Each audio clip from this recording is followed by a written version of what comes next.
Olá, lindonas! Tudo bem com vocês? Seja bem-vindo a mais uma live Me Conte a Sua História. E hoje a história é minha. E quem vai me entrevistar é a minha querida ter amiga Evoni, que teve essa ideia porque ela foi a primeira entrevistada aqui da live. E ela falou assim, um dia eu vou te entrevistar. Eu falei assim, então tá bom. E hoje chegou o dia. Hoje eu serei entrevistada e vocês conhecerão um pouco da minha história. A intenção dessa live, né, não é que seja uma live aula, seguindo um padrão de aula, né, um script, mas que você aprenda através da vivência de outras mulheres. Para que você entenda que existe um caminho, muito além de remédio, muito além de ficar anos, né, buscando uma solução e não encontra. Todas as mulheres que eu estou chamando aqui, elas se encontraram dentro da terapia e elas conseguiram virar a chave, mudar a vida com esse trabalho que nós fazemos especializado em mulheres. Então espero que vocês aprendam muito essa noite, como em todas as outras lives. Quem está aqui pela primeira vez, assistam as outras. Toda segunda-feira às 21 horas eu faço uma live. Então já tem outras lives gravadas e cada história traz uma lição de vida. Eu tenho aprendido muito com as minhas entrevistadas. Aqui nós vamos terapapiar. Nós falamos sobre vida, sobre as nossas experiências, mas também sobre terapia. Como a terapia funcionou, como a terapia atuou na nossa vida, atua na vida das nossas clientes. Então, sempre é um grande aprendizado, né? Quando a gente aprende através da vida real da outra mulher. Semana passada, eu tive uma convidada que falou sobre a luta que ela teve com seu filho adolescente, né? Que entrou naquela fase de rebeldia. Mas ela também falou como que ela conseguiu ajudar, né, o filho dela. E o filho dela hoje já não se encontra mais na fase da rebeldia. É um homem responsável, trabalhador e até um missionário. Então, cada mulher vem trazendo uma experiência de vida, um ensinamento para nós, tá bom? A minha amiga Evoni, ela tá falando comigo lá no WhatsApp. Eu acho que ela ainda não sabe que eu tô aqui ao vivo. Mas já ela vai entrar, ela vai me achar aqui. Vou dar boa noite para vocês. Boa noite, Taiane. Boa noite, Josi. Tecla Pilates. Pilates, eu tenho muita vontade de fazer Pilates. Porque é bom, né? Para fortalecer, para ajudar na coluna. Eu tenho muita vontade de fazer Pilates. Mas ainda não tive a oportunidade.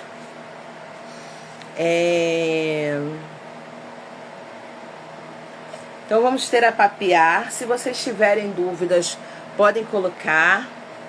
Até a Sofia Border entrou. Seja bem-vinda, Sofia Border. Claro, né? É a mamãe dela que tá aqui. Mas o nome do perfil é no nome da cachorrinha. Se vocês tiverem dúvida, coloca na caixinha de perguntas. Ou aqui, quer fazer um comentário, coloca na caixinha para ficar mais fácil a gente poder estar visualizando, tá bom? Semana passada eu estava muito gripada, essa semana ainda estou um pouco gripada. A gripe vai embora, mas a tosse ali ela permanece, né? Mas estou aqui mais uma vez. Semana passada eu segurei, mas no final eu tive um ataque de tosse. Mas foi bênção, graças a Deus. Agora a Evoni acabou de entrar, minha entrevistadora. Eu estou muito honrada de ter essa mulher perguntando as coisas para mim. É um grande orgulho. E quem ainda não viu, a Evoni foi a minha primeira entrevistada e é linda a história dela. Eu convido vocês a verem a história de superação dela. Desde a infância, adolescente, a jovem e hoje essa mulher adulta, completa, como ela está se reencontrando, né? Superando seus desafios. Deixa eu botar ela aqui dentro da live para a gente continuar conversando.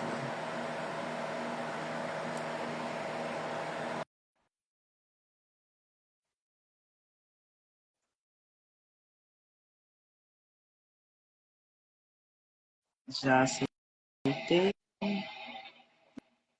Oi, boa noite. Boa noite, tudo bem? Tudo, amor? E você, tá bem? Tudo bem, só que igual da outra vez eu não estou te vendo.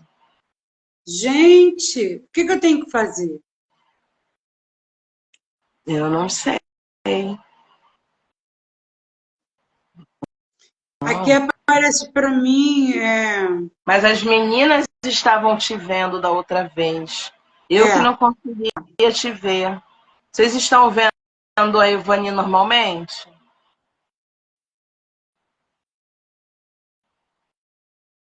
Então, eu pedi para você não me mandar o convite, para você esperar eu te mandar o convite. Aí você já mandou o convite. quer que eu saia e volte? Isso, eu quero que você saia e que você não me mande o convite, tá bom? Que eu vou te mandar. Tá, Bom, para ver se eu consigo te visualizar, porque não é possível, né? Tá bom? Vai dar tô certo. Em nome de Jesus. saindo, tô saindo. Tá. Então é isso, meninas. Ao vivo é isso, né? Ao vivo a gente vai aprendendo a lidar com os desafios. Muitas das vezes as mulheres travam, né, na hora de fazer uma live, porque, eu não sei o que vão me perguntar, eu não sei se vou gaguejar, se a luz vai acabar, se a internet vai cair. É tanto se que a pessoa fica travada no se e não faz. E se a luz acabar? Acabou. Depois eu explico, ó, gente. Semana passada a luz acabou, a internet caiu, beleza. O que aconteceu? Fazer o quê? Todo mundo que está aqui entende que nós estamos, né, trabalhando das nossas casas, estamos dependentes de internet, de luz.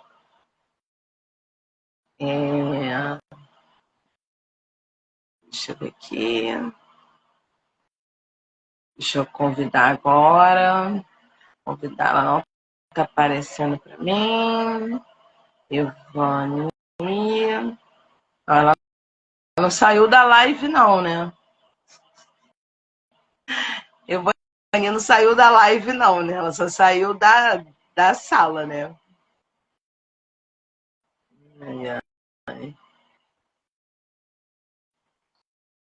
Acho que ela saiu da live. Deixa eu ver. Josi, querida, tá aí, Josi.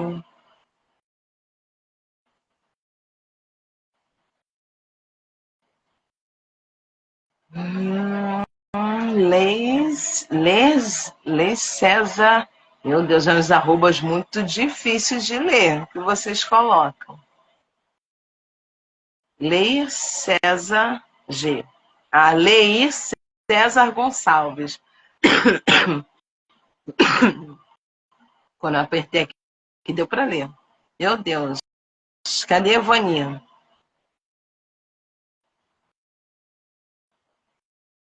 Cadê minha amada Ivani?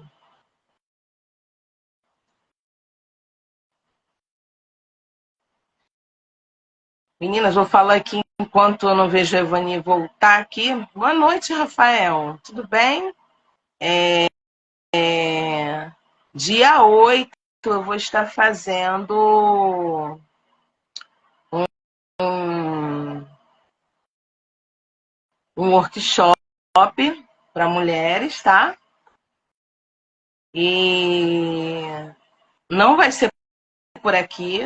Então, quem quiser participar, fala comigo pelo WhatsApp. Eu vou mandar o link do grupo para estarem participando.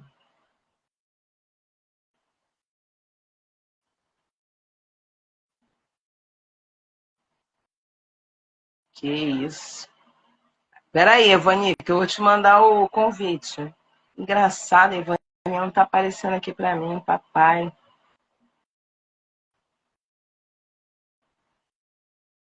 Ai, ai.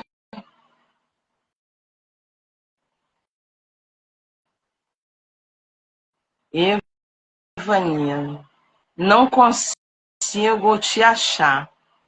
Eu tô vendo agora você aqui no comentário, só que eu não consigo te colocar dentro do vídeo. Me manda o convite novamente aí. Eu não sei o que acontece entre as nossas contas, porque eu não consigo te ver. Parece que tem. Acho que eu já te vejo tanto, né? A gente se fala tanto no WhatsApp. Aí aqui fica bloqueado. Fala, não, já falaram demais já. Me manda aí de novo para entrar. Ver se vai entrar. Aí sobre o workshop, são as 5 chaves para você viver o seu propósito. Então, tudo que te impede de viver o seu propósito vai ser falado nesse workshop, vai ser trabalhado, tá bom? E eu vou estar trazendo ferramentas para vocês superarem tudo que te impede de viver o seu propósito.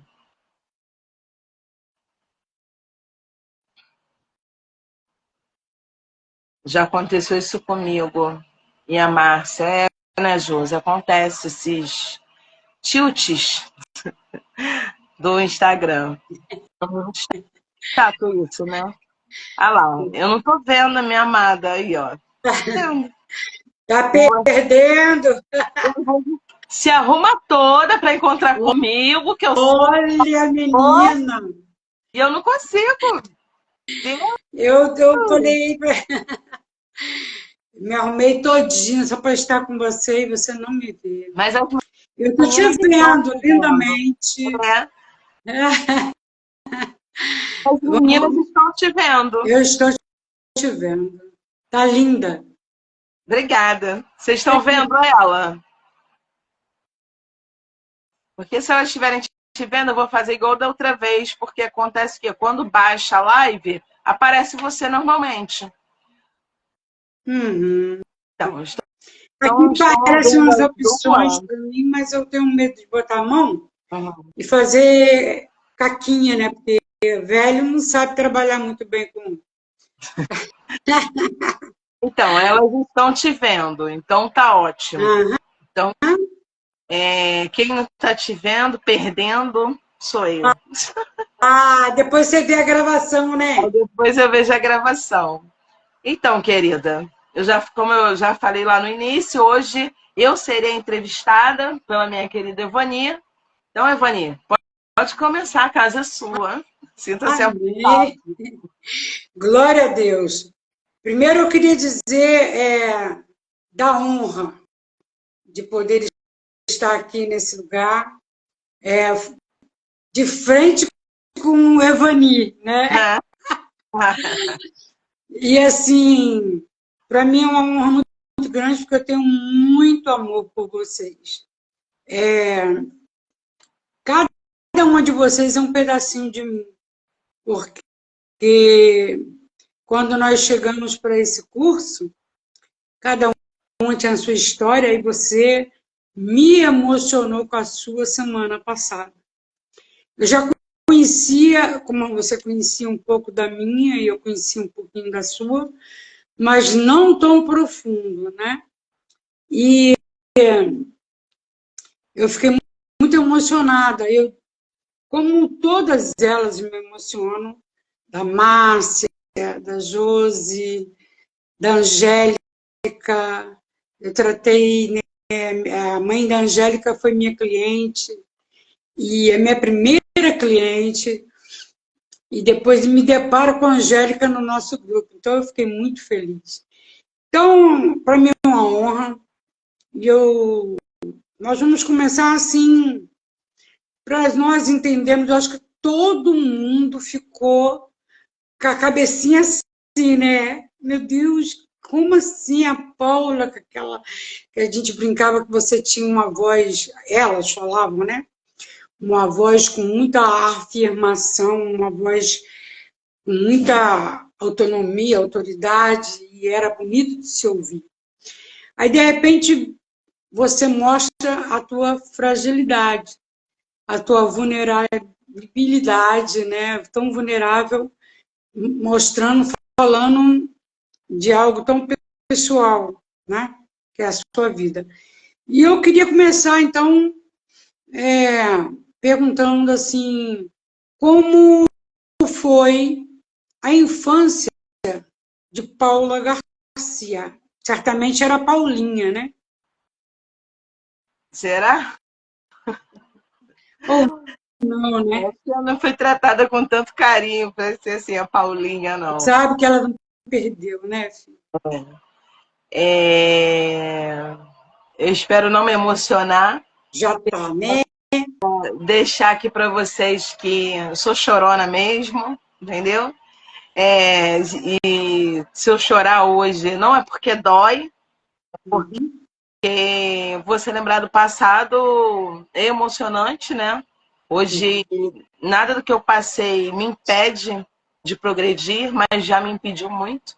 Então, se eu chorar aqui, não precisa ficar com pena, porque é coisa que eu já deixei lá para trás, tá bom? Mas Claro, com certeza. eu sou a filha mais velha, né, de 3 irmãos que eu sabia. Quando meu pai faleceu, eu fiquei sabendo de uma outra possível irmã, que inclusive foi me apresentada como colega quando eu era pequena pela minha avó, mãe do meu pai. E eu não tive o prazer de conviver com essa irmã porque meu pai não honrou essa filha, não assumiu, né, apoiado pela família dele, e ninguém sabia. Minha mãe não sabia, a segunda esposa dele não ficou sabendo, e nem acreditou depois, quando ele morreu, que a irmã dele revelou esse segredo. Então, assim, eu sou a mais velha, entre aspas, né? Porque no caso essa menina seria a mais velha, porque seria antes dele conhecer minha mãe. Mas em tudo eu fui criada como a filha mais velha.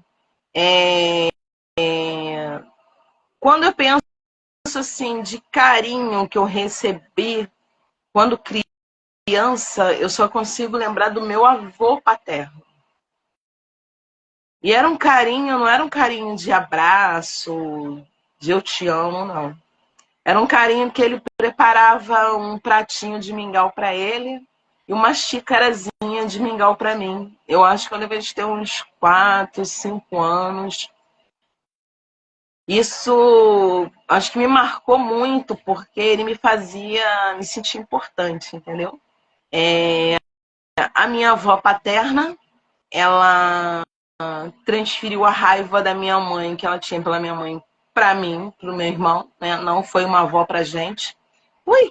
Ela foi vó para os outros netos, daquela avó que leva em programa da Xuxa, que leva para passear e dava presente. E eu e meu irmão não tivemos isso. A gente só ficava ouvindo as histórias que ela levou todos os outros netos para fazer e nós ficávamos de fora.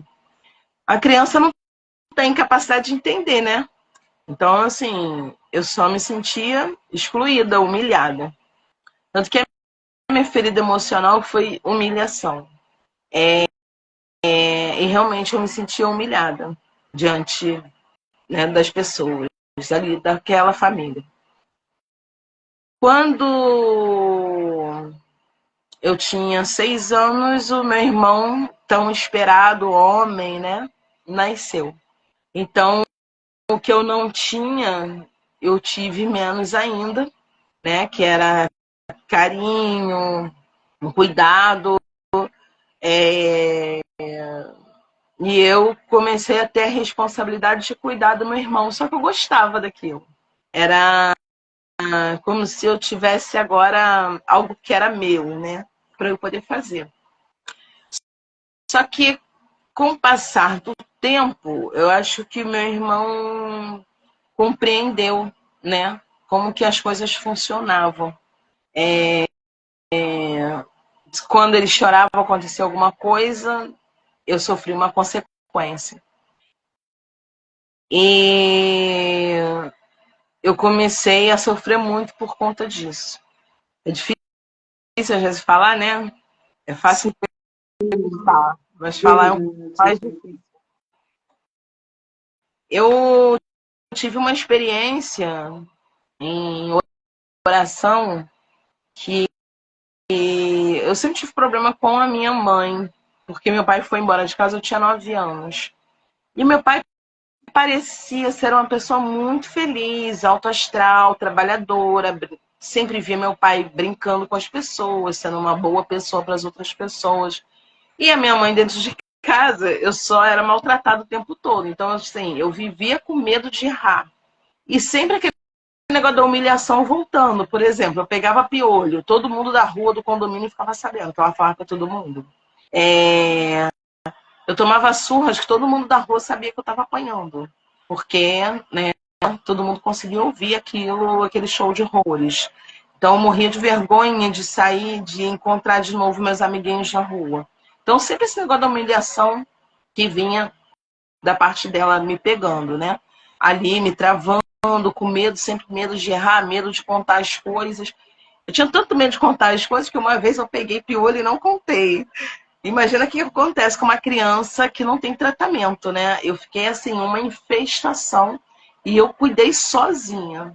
Tanto medo que eu tinha de sofrer a humilhação de todo mundo ficar sabendo e tudo mais. Então, assim, você muito pequena vai arrumando artimanhas, né, para sobreviver naquele meio ali. Mas voltando, dentro dessa oração, Deus mandou perdoar meu pai. E eu falei para Deus que eu não tinha que perdoar meu pai. E eu ouvi de novo, perdoa o seu pai. Aí me veio na mente a imagem.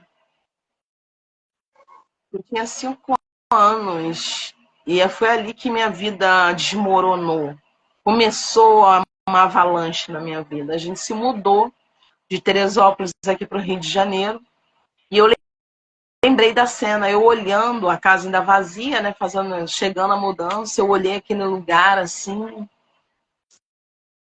E eu lembrei daquele momento. Quando eu lembrei daquele momento, eu comecei a pensar, sabe? Tudo que eu passei depois da separação dos meus pais. Isso, gente, essa oração deve ter o quê? Uns 6, 7 anos. E Deus fez um resgate dentro de mim, assim, me fez uma limpeza mesmo. Eu lembrei as humilhações que eu passava quando eu saía criança, né?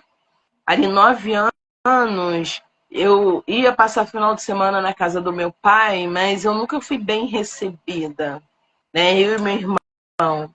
Era como se fosse assim, o estorvo tem que vir porque é lei. De 15 em 15 dias ela tem que vir. E era assim que eu me sentia.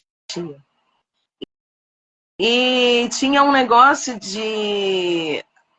Minha mãe não podia saber o telefone do meu pai. E nessa oração eu lembrei de uma cena.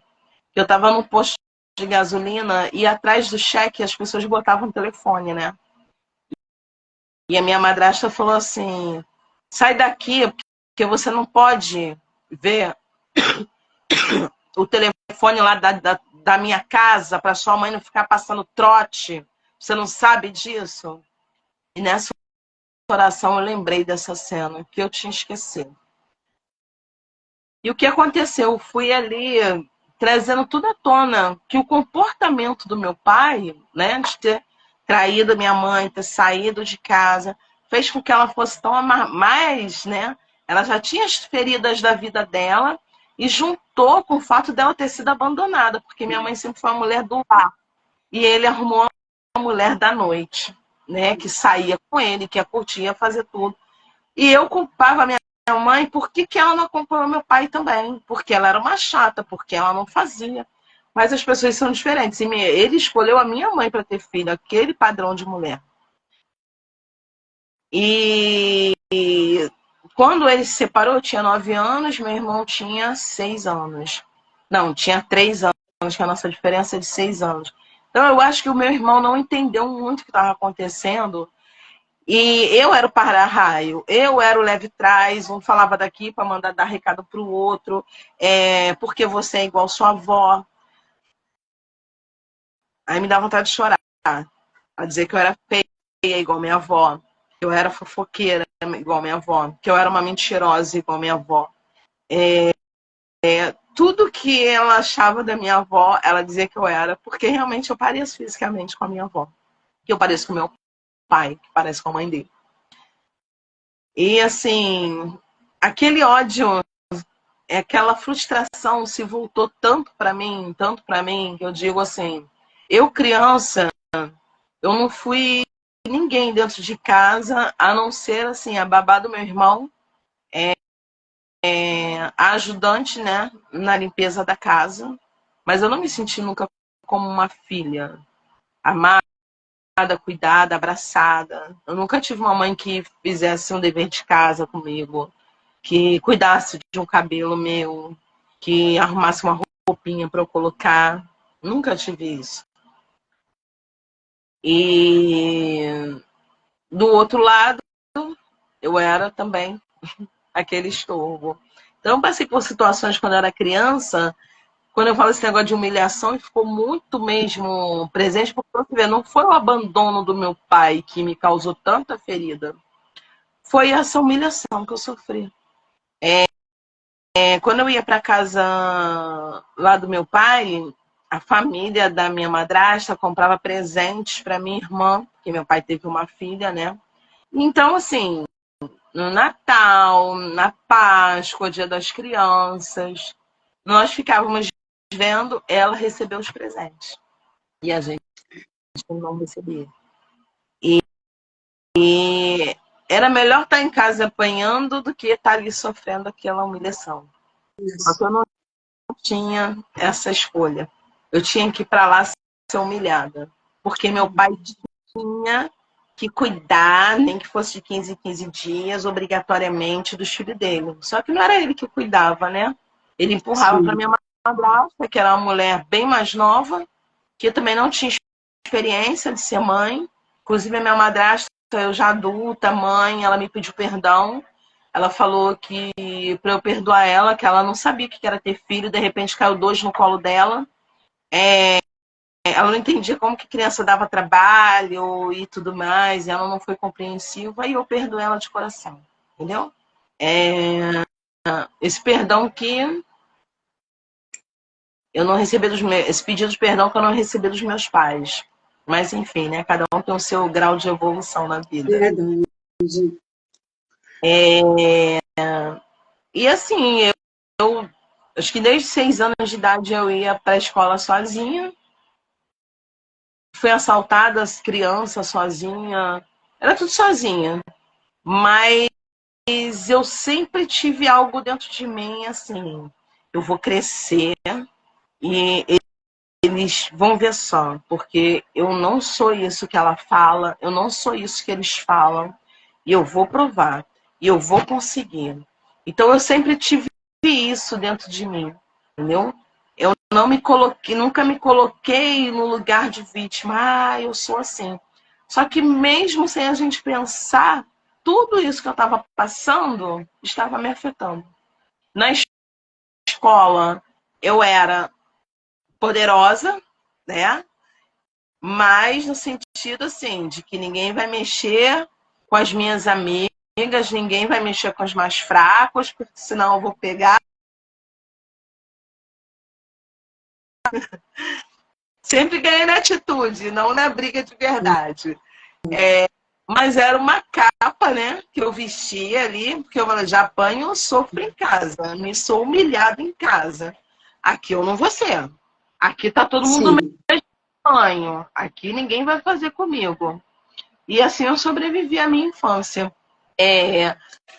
Sofri bullying, digamos assim, que foi até bullying leves,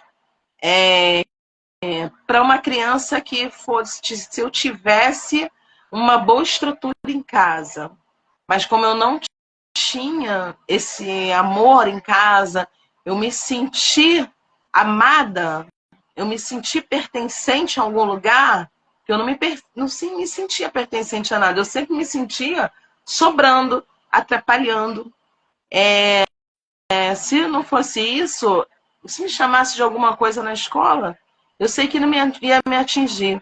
Mas quando alguma criança falava alguma coisa, mesmo por mais que eu peitasse e acabasse ali, depois eu ficava com aquilo ali agarrado dentro de mim, sabe? Preso, doendo, porque realmente eu não tive essa base. Eu tô vendo aqui as meninas comentando, Quando minha mãe se separou do meu pai, pra vocês terem assim, uma ideia. O que eu mais ouvia era assim. Primeiro que a gente tinha uma boa condição de vida, né? Meu pai tinha um excelente emprego, meu pai trabalhava em cartório, era responsável por um cartório, então vocês imaginam que a gente tinha uma boa condição. Tinha casa de praia, tinha 4 carros, tinha tudo. Quando ele foi embora, ele levou tudo. E minha mãe nunca correu atrás porque ela achou a vida inteira que meu pai voltaria. Mas enfim. Então minha mãe falava assim: seu pai foi embora e levou tudo que era bom. O que não prestava, ele deixou. E foram vocês. Tudo que não presta, os lixos, ele largou para trás. A mala que ele quis levar, ele levou, foi de roupa. As 2 malas ele não quis levar, que são de vocês, são vocês 2, sobrou para mim. Mas eu acho que o meu irmão, com 3 anos, ele não conseguiu sentir o que eu senti com 9 anos. E isso passou toda a minha vida. De infância foi assim. Eu parei de apanhar com 18 anos. Porque eu segurei minha mãe. Não vai me bater mais. Acabou. Eu segurei o braço dela e ela tava com uma concha para me bater. E eu segurei com força mesmo para ela não me bater mais. Depois, no dia seguinte, ela ficou se fazendo de vítima para as pessoas, porque o braço dela ficou marcado, que eu segurei ela, que eu agredi ela, mas não. Foi a última vez também que ela me bateu, quando eu aprendi a me defender. E não era por força, né? É pela submissão. Mas até quando eu ia apanhar? Até quando eu ia sofrer isso? E eu vou te falar que a minha mãe me humilhou até mais de 30 anos. Eu já tinha mais de 30 anos, ela estava me humilhando. Até que eu também... Não cortando, né? Mas já cortando, você vê o quanto ela era ferida, né? O quanto ela estava totalmente disfuncional. E ela descontou exatamente na mais velha, né? E nele também, no seu irmão, né? Então, era uma forma dela se sentir aliviada também, machucando, né? Porque o ferido fere, o curado cura, né? E interessante que a menina que eu tratei também tinha uma história muito parecida com a sua. E ela, com os pais vivos, pai e mãe, e ela dizia para mim assim: eu não perdoo. Ela já era terapeuta de outra formação, e ela dizia: eu não perdoo. E eu dizia para ela: filha, se você não perdoar, você não vai caminhar mais uma légua. Você não vai... Como é que você vai orar? Você é líder da igreja. Como é que você vai orar? Faz uma oração do Pai Nosso. E como que você é terapeuta e vai dizer para outra que precisa se livrar desse peso, dessa dor? Porque quando nós chegamos todas feridas. A gente era todo mundo arrebentado, né? Cada um com a sua história, né? E cada uma pior do que a outra. E aqui onde nós moramos, né, um bairro muito pobre, muito sofrido, as crianças são sofridas demais. Elas não têm isso. Elas não têm amor, não têm carinho. Nós vemos meninas aqui de 11 anos já cuidando da irmãzinha. E a mãe está na noite. Então, o que vai ser, Paula? O que vai ser da geração de hoje para lá? Eu era cobrada e se tivesse alguma coisa fora do lugar, eu apanhava. Sim. Você imagina, né? E não foi só depois que meu pai foi embora. Eu sempre apanhei desde pequena. Quebrou um copo, meu Deus, eu tinha pavor de mexer no copo, quebrar um copo, porque era uma surra. Ah, o tapete está fora de lugar, era motivo. Tudo era motivo. Tudo era motivo. Então, assim, uma... mas você é a mais velha, você tinha que ter visto, você tem que dar o exemplo. Então, assim, isso realmente é muito pesado, né? É muito pesado. A gente Mas, assim, é tão pesado, mas você vê, a gente hoje fala disso, quando comentamos, ainda dói um pouquinho, claro, porque ninguém não esquece, né? Mas você leu aí, a minha prima está na live, se não me engano. É a Leir Gonçalves. Você falou o nome dela, não foi? É porque eu não consigo ver lá no aqui. começo, acho que ela saiu. Pois é, a minha prima é uma pessoa que eram seis irmãos, cada um tem o seu sofrimento, né?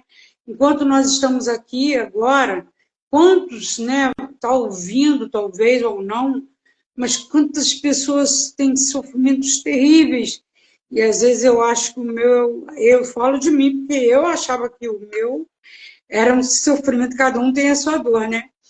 Mas essa minha prima, a mãe dela morreu de eclâmpsia, né? No 8º mês de gravidez, do 7º filho, nós não sabíamos qual filho que era.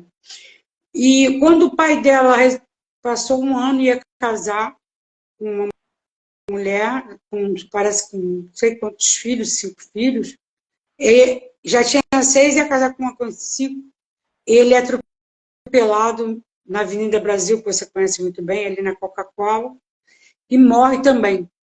Aí divide-se os filhos todos. Ela morou aqui em casa a parte da infância toda. Tu imagina o coração dessas crianças que passam por isso, né? As marcas que ficaram, né? Com certeza. Prossiga, filho. Deixei para você descansar um pouquinho. Tá? Vai passar o quê? Então, a minha infância foi mais ou menos assim. De lá para cá, em casa, nunca tive um ambiente de paz, de tranquilidade, né? Se eu falar assim, mãe, dá R$ 1, vamos por um exemplo, para comprar uma bala, pede pro seu pai. Seu pai levou todo o dinheiro, deixou só que eu não prestava. Aí me emprestava R$ 1, imagina eu criança, para quando eu fosse meu pai me dá um dinheiro. Aí eu tinha que voltar e pagar R$ 1 que ela me deu para comprar bala. E assim, é complicado porque esse tipo de relação, ela não constrói um vínculo afetivo, né? E por muito tempo, sabe, Vani, eu me culpei por não conseguir falar assim, eu amo a minha mãe. Igual eu vi as outras mulheres falando, né? Às vezes algumas meninas falando, eu amo minha mãe. Eu amo, minha mãe é minha melhor amiga. Eu falo assim, eu amo porque é minha mãe, né? Aí veio a adolescência. Mas aí que aconteceu? Na adolescência eu continuei, né, sendo tratada da mesma forma, só que a gente se mudou de novo, aí quando venceu o contrato de onde a gente morava, que era uma casa boa, né, aí meu pai botou a gente para um bairro, você conhece o Rio, né, eu morava no condomínio na Taquara, e eu fui para Pavuna. Então você entende aí a diferença, né? Eu saí de uma casa enorme no condomínio na Taquara e fui morar numa casa de vila de 1 quarto na Pavuna. E assim, ali eu tive outros tipos de amizade, porque as meninas ali de 12, 13 anos já saíam, já curtiam, já namoravam. E eu ali presa, né, e tudo mais, e minha mãe estava certa de querer me prender, só que a minha mãe não conversava comigo, não me explicava as coisas, entendeu? Ela sempre jogava para cima do meu pai. Não, porque eu vou falar para o seu pai, porque o seu pai não sei o quê, porque o seu pai tem que saber, porque seu pai não sei o que lá. Então, assim, na escola eu sempre fui estudiosa, não era CDF, porque eu não nasci com essa potência cerebral. Eu sou Nem eu, esforçada, entendeu? Oi? nem eu sou. Nem era CDF. Mas eu sempre fui muito esforçada, então eu nunca repeti de ano, né? Fazia tudo para conseguir ali passar. Hoje eu entendo, né, que o TDAH me atrapalhou bastante, sem o tratamento, sem entender o que era. Meu modo de entendimento era diferente, mas eu consegui sobreviver. Então, assim, na adolescência eu comecei a namorar, né? E ter as amizades e tudo mais. E o que ia acontecer? Se eu arrumava um namorado, minha mãe conseguia fazer com que o relacionamento acabasse. Se eu levava uma amizade em casa, ela fazia um inferno na minha vida com a minha amiga. Se coisas desse tipo, assim, a amiga tá lá, tá dando a hora da janta. Ela chega lá e fala assim, como é que é? Se a gente tá em casa, não? Vai ficar vindo aqui uma hora dessa, quer o quê? Quer comer na minha casa? Vai comer na casa de vocês. E assim, meu Deus, eu passava tanta vergonha, muita vergonha. Porque eu era muito bem tratada na casa das pessoas. Eu era muito acolhida na casa das pessoas. Eu me sentia mais filha da mãe das minhas amigas do que da minha própria mãe. E isso aconteceu o quê? Que eu comecei a ficar mais longe possível de casa. Né? Então, o tempo que eu pudesse passar na escola, o tempo que eu pudesse passar na casa de amiga, eu passava. Aí eu comecei a pensar, botar na balança. Não, ela vai me bater, mas ela me bate de qualquer jeito mesmo. Então eu vou sair, vou aprontar, vou pra festa. Quando voltar, eu vou tomar a surra de sempre. Nada vai mais acontecer além disso, do que sempre acontece. E, infelizmente, né, eu perdi muito tempo na minha adolescência. Eu saía de segunda a segunda, eu tinha festa para ir, não sei como. De segunda a segunda. Eu comecei a trabalhar muito cedo, então eu trabalhava e estudava, ia para festa, ia para balada, que antigamente chamava balada, né? Ia para baile. Desculpa. E sofri as consequências depois e estava tudo certo. E nisso tudo, perdi minha virgindade com um rapaz que eu gostava e não gostava de mim. E assim, foi outro um baque na minha vida, porque eu me preservei durante muito tempo, né? E quando eu achei que era o cara e não era, e eu sempre fui assim, realmente muito disfuncional para relacionamento. Eu olhando para trás, hoje eu vejo que todos os rapazes bons que eu conheci, eu botei para correr. E todos que não eram legais para mim, eu quis perto de mim. Né? E a gente sabe que tem a repetição do padrão. Então, eu queria consertar aquele relacionamento lá atrás, né, com meu pai, da minha mãe. Então, eu queria esse desafio para mim. E eu passei minha adolescência assim, e minha mãe o tempo todo, desde criança, você vai morar na casa do seu pai, vai morar na casa do seu pai, porque eu não quero vocês aqui, vocês vão morar na casa do seu pai, porque eu não posso viver minha vida, enfim. Então a minha fuga de casa era essa. Eu passava o tempo todo com amizade. Eu tenho que dar graças a Deus que, assim, até por medo do meu pai nunca me bateu, né? Mas, assim, meu pai tinha uma figura de autoridade, entendeu? E eu realmente tinha medo dele. Eu falo assim, se um dia eu for parar numa delegacia, vai ficar ruim pro meu lado. Aí você pega e casa. Casou com quantos anos? Oi? Você casou com quantos anos? Não, aí eu casei com 26 anos. Então, assim, eu passei minha adolescência curtindo, sofrendo, Para não mas ficar você em não vale a casa, pena. né? Oi? Estava mais fugindo do que curtindo, né? É, mas eu sempre me senti assim, sabe quando, de repente, alguma mulher vai se identificar? Quando você vai para um lugar, você tá toda arrumada, toda produzida, Mas não está feliz. mas não tá feliz. É fuga, né? Eu passei muito tempo da minha vida fazendo isso, muito. E eu tinha dentro de mim um sentimento assim, eu não vou casar, eu não quero ter filho. Eu não vou casar, eu não quero ter filho. Eu vou ter filho, marido para me prender? Não, não vou ter. Aí quando eu gostava de alguém, eu gostava de alguém que não queria a mesma coisa que eu. E assim foi passando o tempo. Eu fui, estudei, né, para dar uma resumida. Terminei o segundo grau. Sempre trabalhei desde muito nova, desde 13 anos. Eu fazia aqueles tererê no cabelo das meninas. Eu fazia coisa de miçanga, bijuteria para ganhar um dinheirinho. Trabalhei em barraca de cachorro-quente, em barraca de hambúrguer, barraca de batata frita. É Tudo no meu guerreira. jeito de ganhar um dinheirinho, né? De fazer minha vida.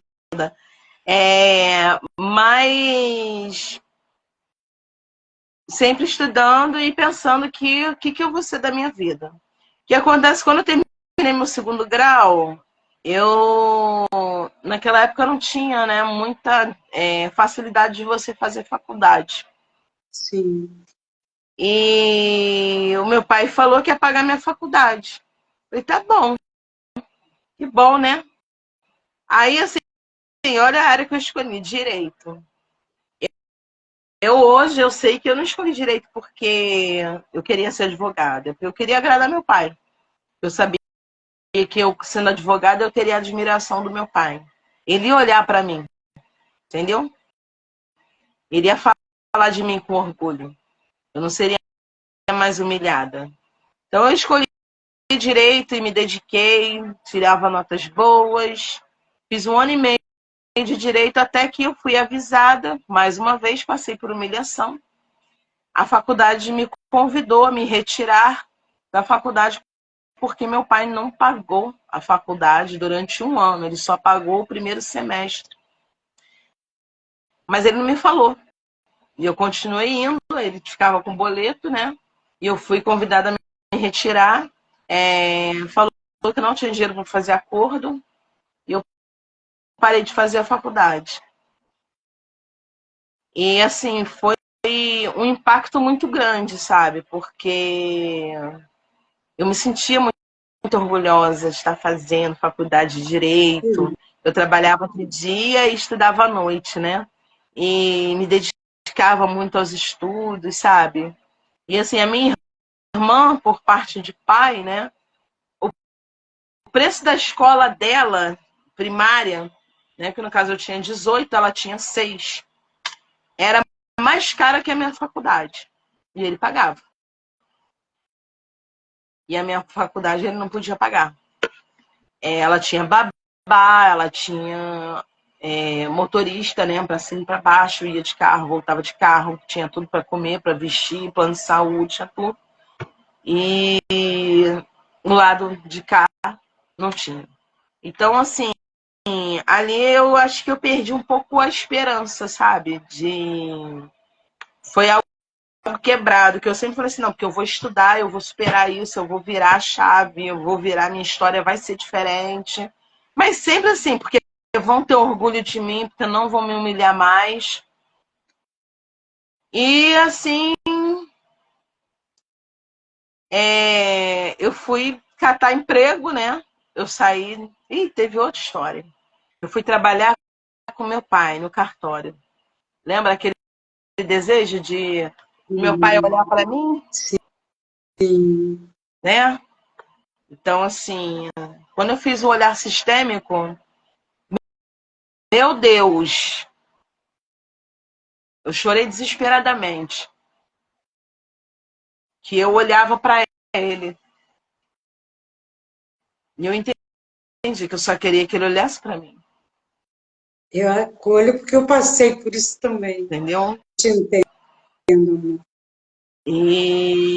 Mas assim, o entendimento disso é muito bom, que você vai entendendo por que que eu busquei, por que que eu fiz tantas escolhas, né? Errados, né? Aí eu fui trabalhar com ele,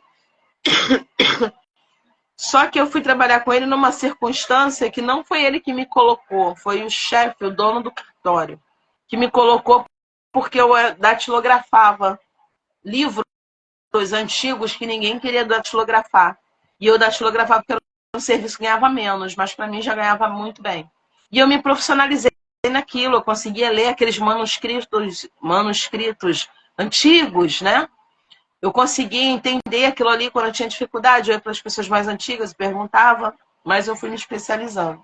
Cada livro desse tamanho, que era uma escritura antigamente, né? Meu Deus, é verdade.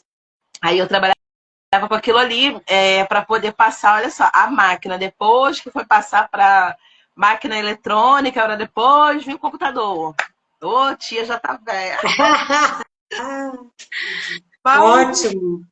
Enfim, o que aconteceu é que esse patrão dele que me pagava. Só que o patrão mudou, porque mudou o sistema de cartório e entrou concursados. E a concursada que entrou não quis ficar com meu pai, porque ele já era muito cascudo de cartório, né? Conhecia todo mundo, ela queria implantar o jeito dela. E ele também não aceitou as condições que ela colocou. Depois ela me chamou para conversar e falou assim: olha só, Paula, eu sei que seu trabalho aqui dentro é muito importante, é um trabalho que eu não tenho mão de obra para isso. Você quer ficar ou você quer ir com seu pai? Você pensa e depois você me fala. Aí o que eu escolhi? Com o papai, né? Eu não podia abandonar o papai. Aí o que o papai fez? Foi pro outro cartório e me demitiu. Eita, Jesus. Ele foi pro outro cartório, com um mês ele me mandou embora. E eu perdi o outro lá, que era independente do trabalho que eu tinha com ele. E com aquele trabalho eu podia pagar minha faculdade. Mas enfim. Então ali eu já estava com uns 21 anos e eu comecei a pedir a Deus um direcionamento. Eu não tinha uma profissão. Eu fiz formação geral no ensino médio. Eu tinha cursos, né? Curso de informática básico, curso de datilografia, curso de atendente de telemarketing, curso de recepcionista, curso de não sei o quê. Um monte de curso, que eu sempre fui estudiosa. Baladeira estudiosa, já viu isso? Era eu. Aquele tempo era diferente, né? Porque eu sempre tive o foco, lembra? Eu podia fazer Sim, tudo, mas eu falava assim, ninguém vai me humilhar mais. Vai chegar um dia sim. que eu vou passar por essa etapa. Eu comecei a pedir a Deus que ele me apresentasse um dom. Então aí eu já estava adulta, né? Eu olhei para trás e falei, Senhor, eu não consegui fazer minha faculdade. Fui atrás do meu pai no cartório, me dei mal. Só aparece emprego de atendente, de vendedora, mas é coisa assim que eu não gosto. Porque assim, para a pessoa ser vendedora, ela tem que gostar daquilo. Qualquer trabalho a pessoa tem que gostar, né? Ou então você olhar como uma fase de transição. Mas eu falava assim, se eu quero alguma coisa que eu acorde e falei assim, ai, que bom, eu vou trabalhar. E apesar de não seguir Jesus como ele merece, como se deve, eu sempre fui temente a Deus. Do meu jeito, torto, mas fui. Tanto que desde a adolescência eu ia para a igreja. Eu chamava uma amiga minha. Eu ia para o baile no sábado, no domingo ia para a igreja, né? Sabe como é que é? Como é que são as coisas, né?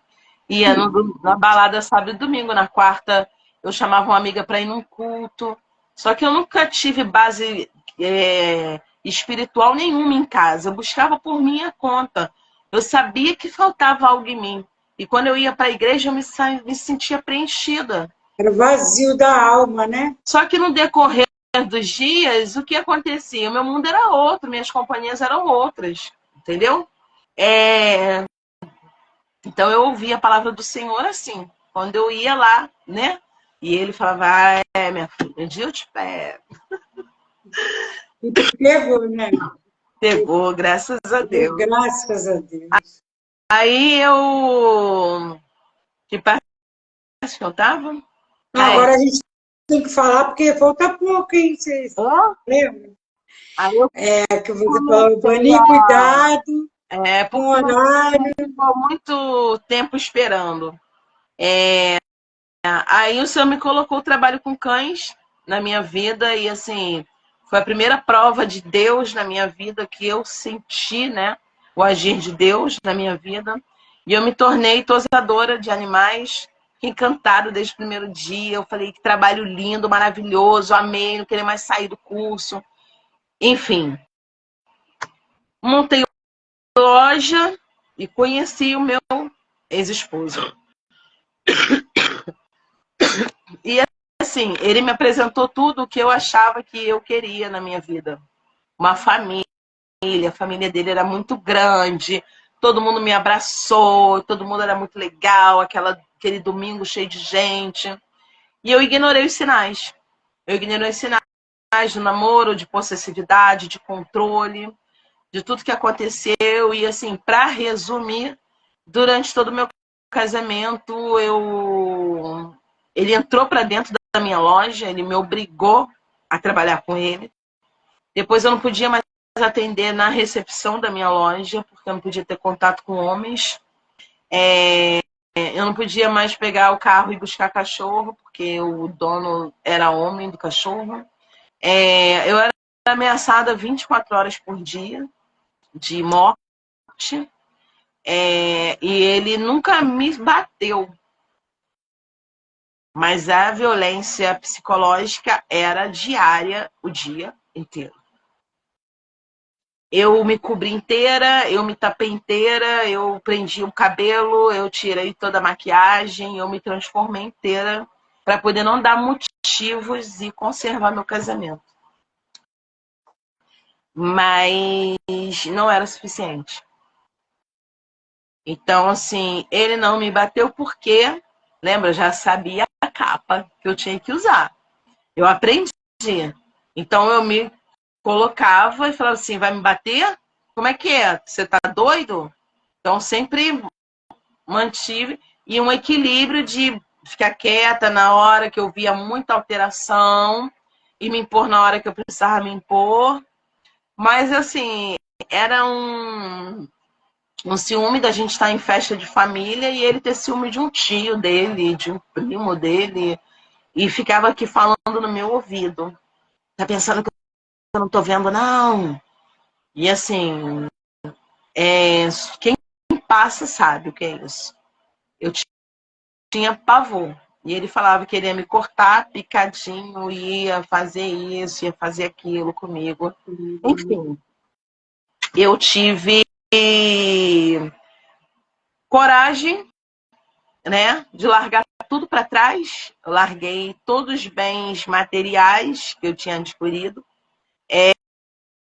Eu tentei psiquiatra, psicólogo, tentei igreja, tentei tentei tudo com ele. Mas ele não queria. Ele só queria me controlar e me matar. Enfim. E eu saí e deixei tudo para trás, porque como ali virou o emprego dele, né? Imagina, eu falei, esse homem desempregado vai ser pior, eu posso começar tudo de novo. E eu comecei tudo de novo. Eu voltei para minha casa, né, que é uma casa de herança, que meu pai deixou. Comecei a pegar cachorro a pé, eu tinha o meu talento, a minha profissão, ele não teve como tomar, né? Mas foram idas à delegacia, denúncia, ele vinha aqui, socava meu portão e me perseguia na rua, e me ligava o dia todo.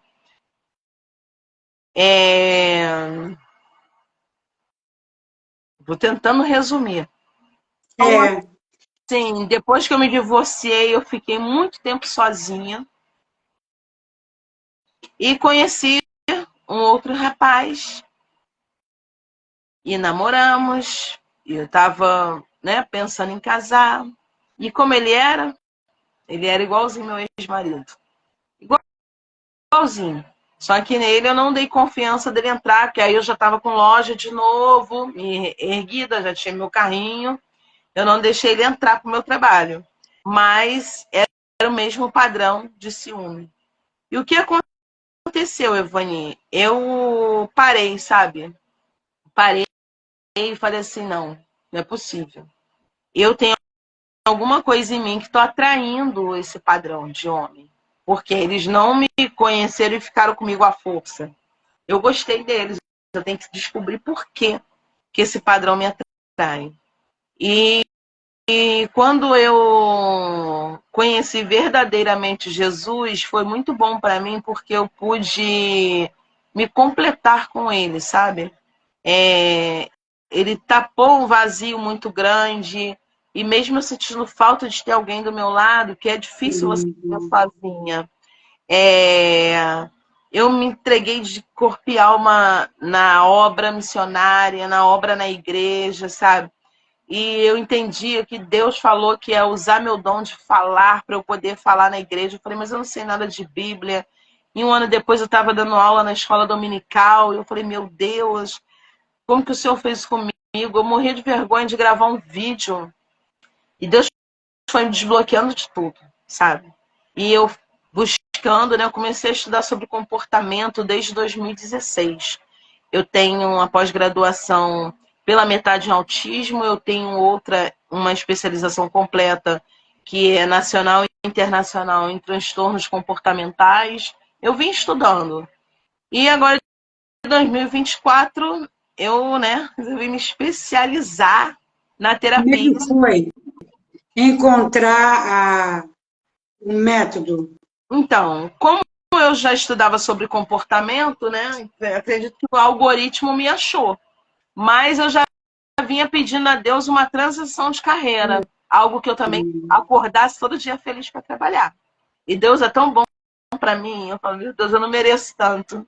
Eu falo, ó, meus filhos na casa do Senhor, no caminho, meu filho que hoje é um jovem, né, de 19 anos, menino fiel, trabalhador, e não é baladeiro, opa, eu posso dormir tranquila. É, Deus foi muito bom para mim. Mesmo que eu não merecesse, eu tentei muito acertar como mãe, sabe? Eu tive muita preocupação. Sempre mostrei como meus filhos são amados, eu sempre ouvi, eu sempre tentei ser parceira, mas colocando limites. Estudei muito comportamento infantil, como ser uma mãe boa, comprava livro, revista. eu também fiz isso tudo. Eu estudei Queria ser uma boa mãe também. para ser melhor. E então o curso, né, o TPM, apareceu e eu falei assim, poxa, é isso. Porque o que me pegou mais foi que a Juliana falou que ela entregava o método que fazia na primeira sessão, que fazia na segunda, na terceira. Eu falei, aí sim. Porque eu já tenho muito conhecimento, mas eu ainda não consegui encaixar isso. O método, ele te dá isso, né? Um passo a passo para você seguir. Claro, aí você vai colocando mais conhecimentos teu ali dentro. Script, né? Isso, ele vai te dar uma direção de trabalhar. E assim, eu me encantei. E passar pelo método, visitar todas as minhas dores, sabe? Me admirar Entender, né? muito, falar assim, oi?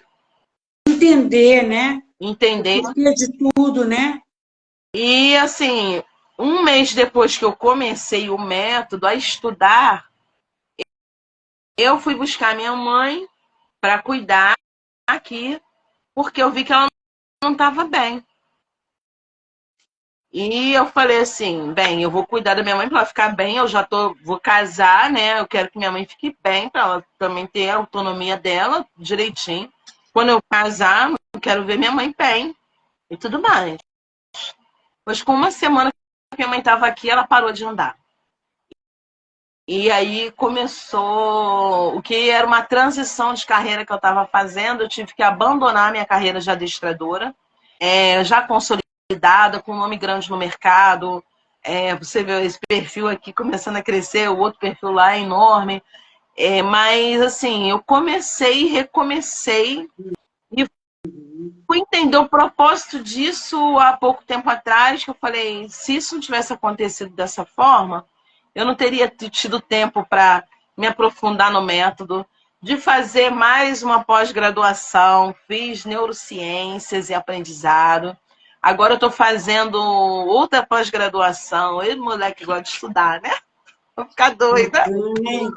Agora eu estou fazendo recursos humanos, desenvolvimento de equipes, para trabalhar mais em grupos, né? Para olhar mais para esse lado empresarial, para aí juntar terapia junto com a parte empresarial. É importante a gente conhecer também.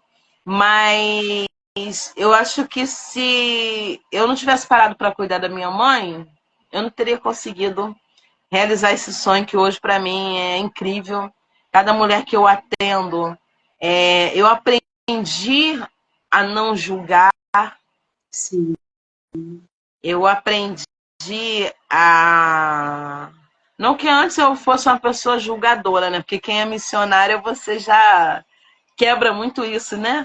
Porque quebra muito. A missão, ela te traz um aprendizado muito grande de amor ao próximo. Mas isso foi mais lapidado, né, durante meu estágio, aplicabilidade, hoje atendendo minhas pacientes a cada dia mais, eu consigo entender, porque dentro do meu processo terapêutico, eu fui entender. Igual assim, eu botei o post do dedo podre, eu não tinha o dedo podre, eu tinha um padrão errado, e eu não tive quem me ensinasse, e falasse assim, meu amor, esse homem que se joga no chão, chora, diz que te ama, mas ele está fazendo o contrário do que ele está demonstrando. Você não está vendo, meu amor? Que é um relacionamento saudável é isso aqui. Olha para esse relacionamento aqui. Isso é um relacionamento saudável. Isso aqui é um relacionamento doente. Eu não tive isso. Então, aquela prova de amor que esses homens possessivos dão, né?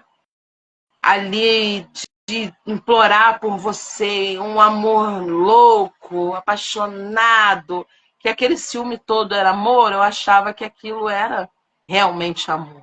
Mas não é. É A carência, né? Eles também precisam de tratamento.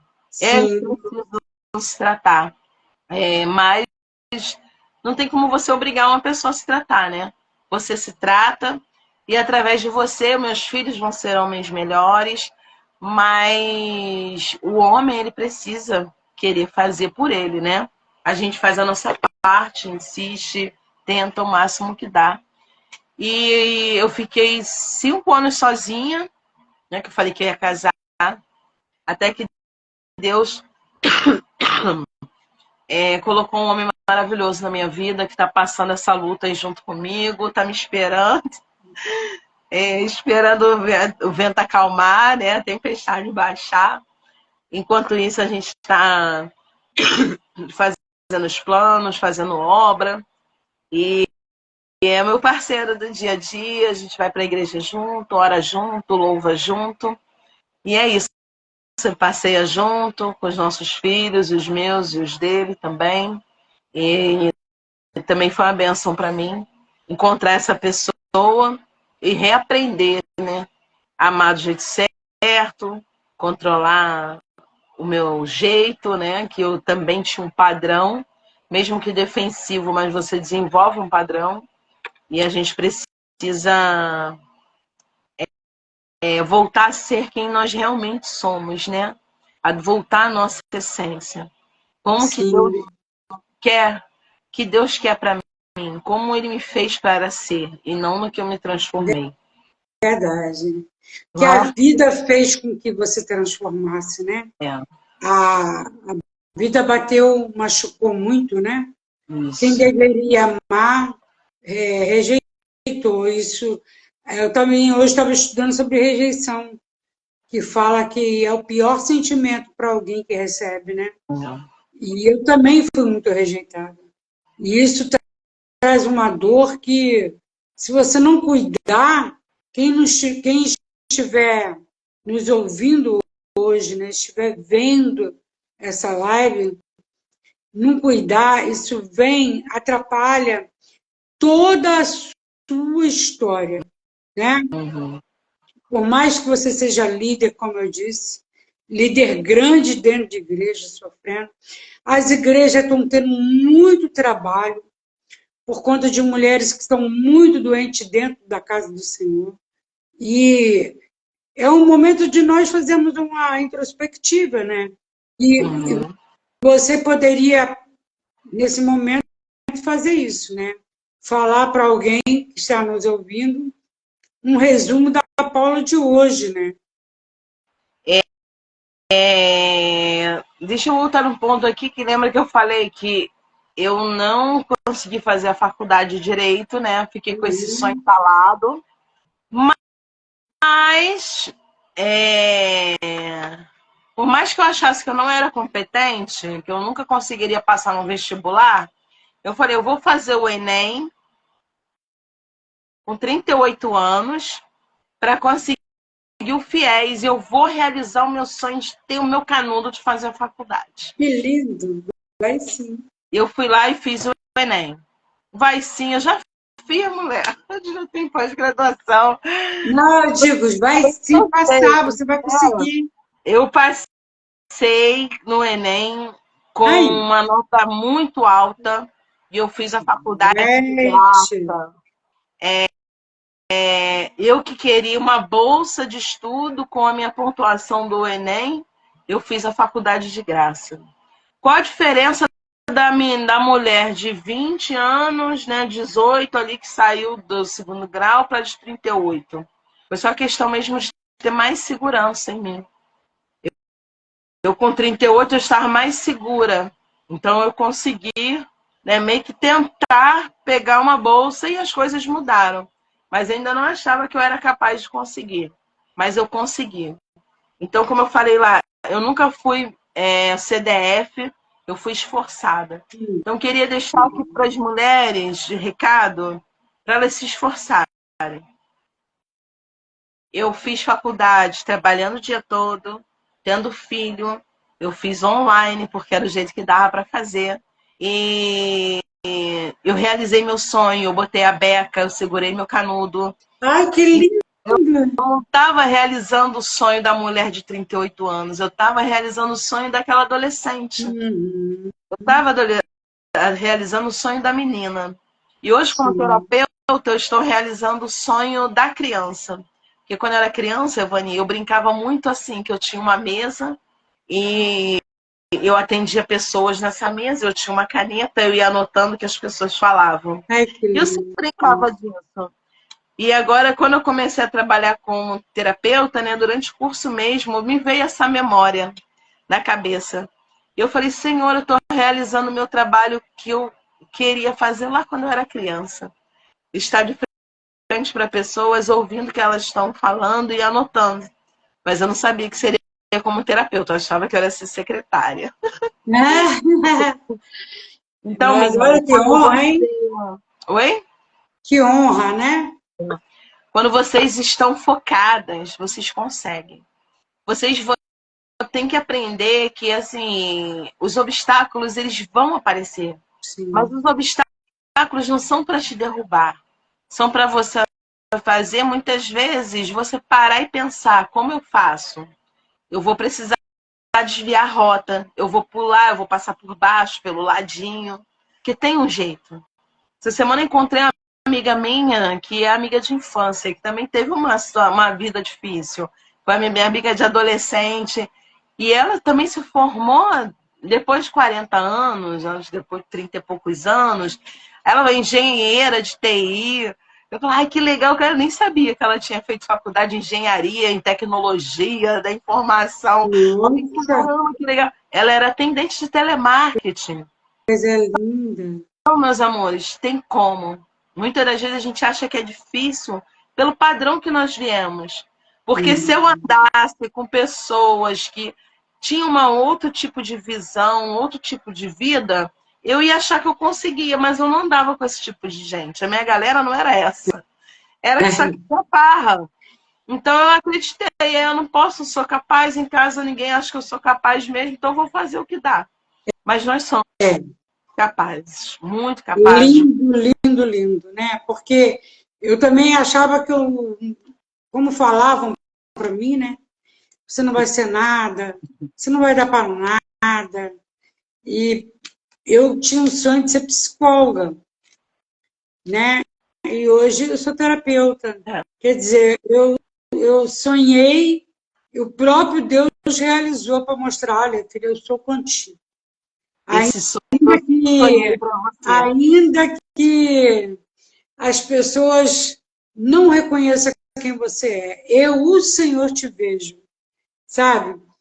E Deus, assim, é algo tremendo, né? Porque Ele não só me trouxe para realizar um sonho, mas para curar minhas feridas, que eram muitas, né? E hoje está com você, está com as meninas. A Rita está aí, a Rita Jardim. As meninas são bênção, sabe? Ela está aí. A Rita é um amorzinho de pessoa. Aliás, todas as meninas que eu falei, gente, essas meninas, as terapeutas, têm tanto amor, o que é isso, né? Eu vim para o lugar certo, né? Porque eu era muito, eu precisava desse carinho, desse aconchego. E hoje eu estou aqui adiante, né? Mas vamos encerrar, né? Porque eu acho que já passou, né, filha? Vamos encerrar. A gente se identifica porque nós temos essa mesma vontade no coração, né? De ajudar outras mulheres. Verdade. Bom, então vamos reforçar o convite para o pessoal. Primeiro agradecer a você por ser minha entrevistadora hoje. Fiquei muito feliz por ser entrevistada por você. É uma honra para mim.